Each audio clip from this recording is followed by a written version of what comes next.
అనగనగా బొబ్బిలి పట్టణానికి దగ్గర్లో కొత్తపల్లి అనే ఒక గ్రామం ఉండేది. ఆ ఊళ్ళో అరుదైన మూలికలు కలిగిన పచ్చని తోట, వైద్యానికి సంబంధించిన గ్రంథాలు కలిగిన ఒక పాతకాలపు పెద్ద భవంతి ఉండేది.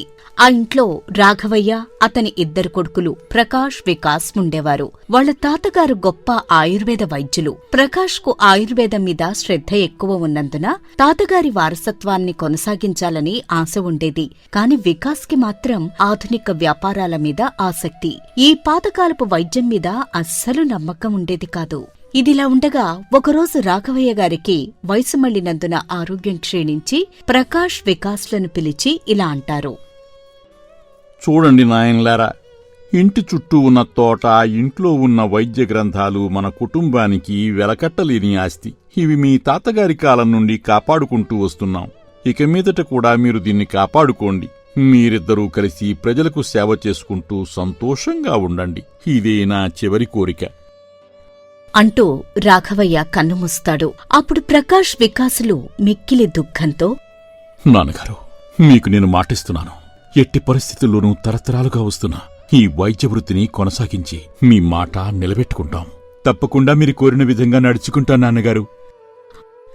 అలా తండ్రికిచ్చిన మాట ప్రకారం పెద్ద కొడుకు ప్రకాష్ గ్రంథాల నుండి ఆయుర్వేద వైద్యం నేర్చుకుని పేద ప్రజలకు ఉచితంగా సేవ చేస్తూ ఉంటాడు.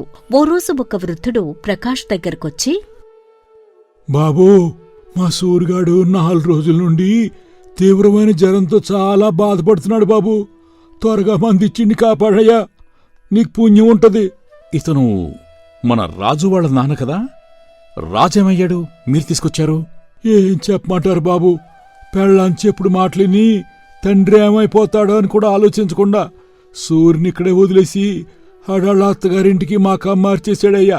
ఈడొంటరివాడయ్యాడు బాబు, చూసే దిక్కు కూడా లేకుండా పోయింది. అవునా? కొడుకుగా తన తండ్రిని చూడాల్సిన బాధ్యత ఎలా మర్చిపోయాడు రాజు? బాధపడకు సూరితాత, నీకు మేవున్నాం. ఎప్పుడు ఏ అవసరం వచ్చినా నన్ను అడుగు, సరేనా? అంటూ వైద్యం చేస్తాడు. కొంతసేపటికి సూరి జ్వరం నుండి కోలుకుంటాడు.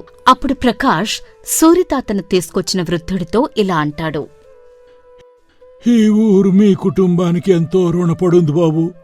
మీ తాతగారి కాలం నుండి ₹1 కూడా ఆశించకుండా ఎంతో సేవ చేస్తున్నారు అంటూ సూరిని తీసుకుని అక్కడ్నుండి వెళ్లిపోతాడు రంగయ్య. అలా ప్రకాష్ తోటను జాగ్రత్తగా కాపాడుకుంటూ ఉచితంగా ఆయుర్వేద వైద్యం చేస్తూ ప్రజలకు సేవ చేస్తూ ఉంటాడు. ఓ రోజు వికాస్ ప్రకాష్ దగ్గరకొచ్చి ఇలా అంటాడు. అన్నయ్య, ఉచితంగా ఈ పాతకాలపు వైద్యంతో మనకేం మిగులుతుంది చెప్పు? ఈ తోటలో ఉన్న అరుదైన మూలికలకు మార్కెట్లో మంచి ధర ఉంటుంది. వాటిని అమ్మి వచ్చిన డబ్బుతో ఏదైనా పెద్ద వ్యాపారం చేస్తే ఎక్కువ డబ్బు వస్తుంది కదన్నయ్య. వికాస్, ఏం మాట్లాడుతున్నావురా నువ్వు? ఇది మన తాతగారి కాలం నుండి వారసత్వంగా వస్తున్న ఆస్తి. డబ్బు కోసం దీన్ని అమ్ముకోమంటావా? ప్రజలకు సేవ చేయమని నాన్నగారు చెప్పిన మాట అప్పుడే మర్చిపోయావా? ఈ రోజుల్లో డబ్బే ముఖ్యమన్నయ్య. ప్రజాసేవ అంటూ సెంటిమెంట్లు పెట్టుకుంటే బతకలేం. నీకిష్టం లేకపోతే నా వాటా నాకిచ్చేయి, నా దారి నేను చూసుకుంటాను. నీకు ఎంత చెప్పినా అర్థం కావట్లేదేంట్రా? నీతో వాదించే ఓపిక నాకు లేదు. వికాస్, ఈ వారసత్వ సంపదని మాత్రం నాశనం చేయను. నేనున్నంతకాలం ఇది పంచడానికి వీలేదు.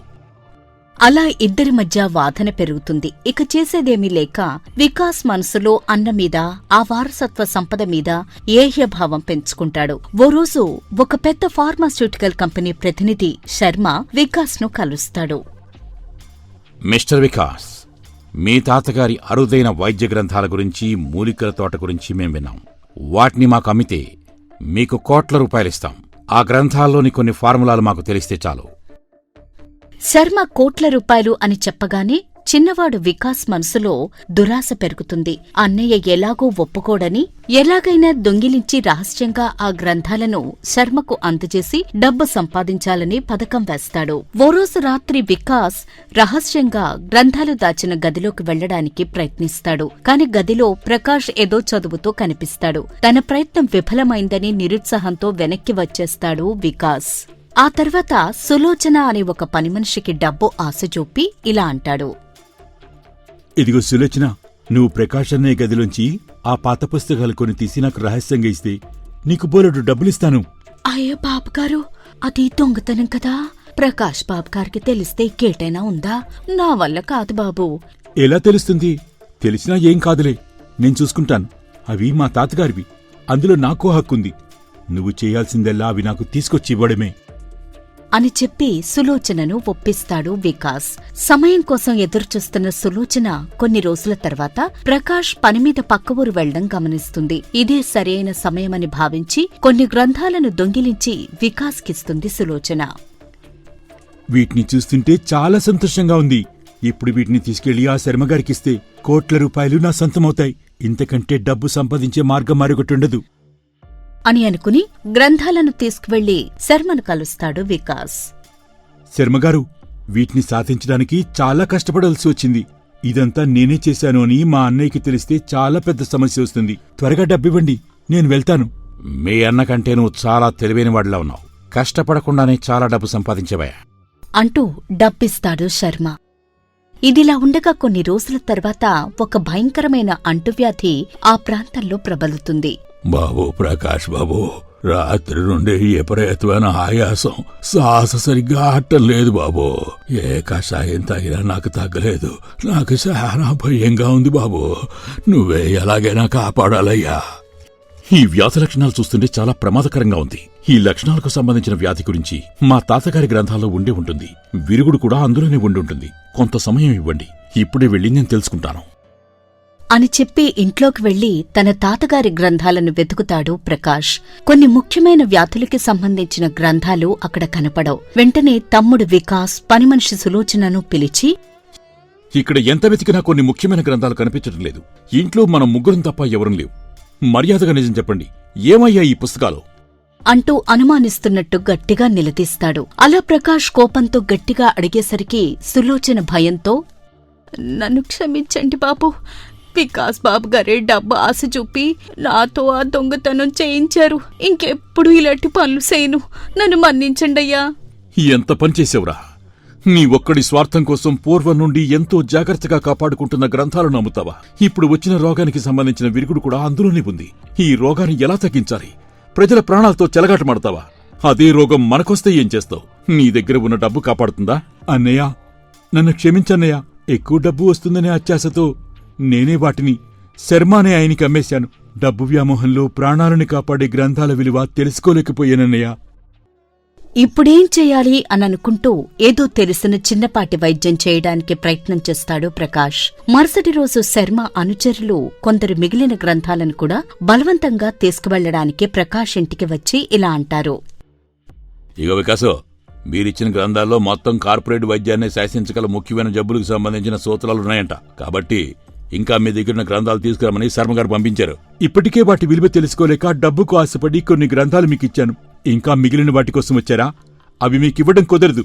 ఇక్కడి నుండి వెళ్ళండి. మర్యాదగా ఇవ్వు, లేదంటే నీ అంతు చూసైనా సరే బలవంతంగా తీసుకుపోవాల్సి ఉంటుంది అంటూ ఆ అనుచరుడు ముందుకొస్తాడు. వారి దౌర్జన్యం చూస్తున్న ప్రకాష్ వారిని అడ్డుకుని ఇలా అంటాడు. చూడండి, తమ్ముడికి డబ్బు ఆశ చూపి విలువైన వైద్య గ్రంథాలు తీసుకున్నారు. మీ డబ్బు మీకిచ్చేస్తాం. మా గ్రంథాలు మాకిచ్చేయమని మీ శర్మగారికి చెప్పండి. లేదంటే మీకు మీ శర్మగారికి ఎలా బుద్ధి చెప్పాలో మాకు బాగా తెలుసు అని ప్రకాష్ గట్టిగా అనగానే వచ్చిన అనుచరులు భయపడి తిరిగి వెళ్ళిపోతారు. ఇదంతా చూస్తున్న వృద్ధుడు వికాస్తో ఇలా అంటాడు. వికాస్ బాబూ, మీ తాతగారు మీ నాన్నగారు వైద్యం చేసి ఎంతో మంది ప్రాణాలు కాపాడారు బాబు. నువ్వు మాత్రం మా ప్రాణాలు తీయడానికి సిద్ధపడతావా? ఇది నీకేమైనా న్యాయంగా ఉందా చెప్పు బాబూ. నన్ను క్షమించండి, నేను చాలా పెద్ద తప్పు చేశాను. నా అన్నయ్య విలువ, మా ఇంటి వారసత్వపు విలువ తెలుసుకోలేకపోయాను. ఇదిలా ఉండగా ఓ రోజు శర్మ దగ్గర నుండి గ్రంథాలను తీసుకురావాలని ప్రకాష్ వికాస్ కలిసి కొంతమంది పెద్దల్ని తీసుకుని వెళ్లి శర్మతో ఇలా అంటాడు. చూడండి శర్మగారు, మా గ్రంథాలు మా కుటుంబ ఆస్తి మాత్రమే కాదు, మానవాళి ఆస్తి. వాటిని వ్యాపార వస్తువుగా చూడకండి. ఇప్పుడు ఈ వ్యాధికి మందు కనుక్కోవడానికి ఆ గ్రంథాలు చాలా అత్యవసరం. దయచేసి వాటిని తిరిగిచ్చేయండి. మీరిచ్చిన డబ్బు తిరిగిచ్చేస్తాం. చూడండి శర్మగారు, తెలుసో తెలియకో డబ్బు ఆశపడి వాటి విలువ తెలుసుకోలేక వికాస్ బాబు మీకిచ్చాడు. కానీ మీరు పెద్దవారు, అర్థం చేసుకుని ఆ గ్రంథాలివ్వండి. అవే మా ఊరి ప్రజలకు ప్రాణాధారం. వాళ్ళ తాతల కాలం నుండి కూడా ప్రజల దగ్గర డబ్బు ఆశించకుండా నిస్వార్థంతో వైద్య సేవ చేస్తున్న మహానుభావులయ్యా ఇల్లు. మీరిలా చేస్తే మా గ్రామ ప్రజలు చాలా ఇబ్బందులు పడిపోతారు బాబు. దానికి మీరే బాధ్యత వహించాల్సి వస్తుంది. ఇలా అందరూ ప్రకాష్ కుటుంబం చేసే సేవ గురించి చెప్పగా పరిస్థితి అర్థం చేసుకున్న శర్మ ఇలా అంటాడు. సరే సరే సరే సరే, మీ గ్రంథాలు మీకు తిరిగిచ్చేస్తాను. కాని అందులోని ఫార్ములాలను మేం కూడా వాడుకుంటాం. అందుకు మీకు సమ్మతమేనా? ఆ గ్రంథాలున్నది ప్రజల ప్రాణాలు కాపాడటానికి. అందులో ఏం సందేహం లేదు. మీరు అందుకు ఉపయోగించుకుంటానంటే మాకే విధమైన అభ్యంతరం లేదు అని చెప్పగానే శర్మ తన దగ్గరున్న గ్రంథాలను తిరిగి ఇచ్చేస్తాడు. ఆ మరుసటి రోజు ప్రకాష్, వికాస్ కలిసి కొన్ని మూలికలు తీసుకుని గ్రంథాల సహాయంతో రాత్రింబవళ్లు కష్టపడి మందు తయారు చేస్తారు. ఆ మందుతో ఆ గ్రామ ప్రజలు వ్యాధి నుంచి కోలుకుంటారు. అందరూ సంతోషంతో ప్రకాష్ని, వికాస్ని అభినందిస్తారు. అన్నయ్య, నీ గొప్ప మనసుకు నా ధన్యవాదాలన్నయ్య. నాలాంటి స్వార్థపరుని క్షమించి మళ్లీ నీ తమ్ముడిగా అంగీకరించాం. ఈ వారసత్వపు విలువ ఇప్పుడు నాకు తెలిసింది. ఇకనుంచి నీతో పాటే ఉండి మన తాతగారి ఆశయాలను కొనసాగిస్తాను. తప్పు తెలుసుకున్నవాడే గొప్పవాడు వికాస్. మన కుటుంబ వారసత్వం డబ్బులో కాదు, మనం చేసే సేవలో, మనం కాపాడే విలువల్లో ఉంది. ఇక నుంచి మనిద్దరం కలిసే ఈ వారసత్వాన్ని ముందుకు తీసుకెళ్దాం. ఆ రోజు నుంచి వికాస్ పూర్తిగా మారిపోతాడు. ప్రకాష్తో కలిసి ఆయుర్వేద వైద్యాన్ని అభివృద్ధి చేస్తాడు. వారిద్దరూ కలిసి తాతగారి పేరు నిలబెడతారు. వారసత్వం అంటే కేవలం ఆస్తి కాదని, అది బాధ్యత అని, సేవా దృక్పథమని నిరూపిస్తారు అన్నదమ్ములిద్దరూ.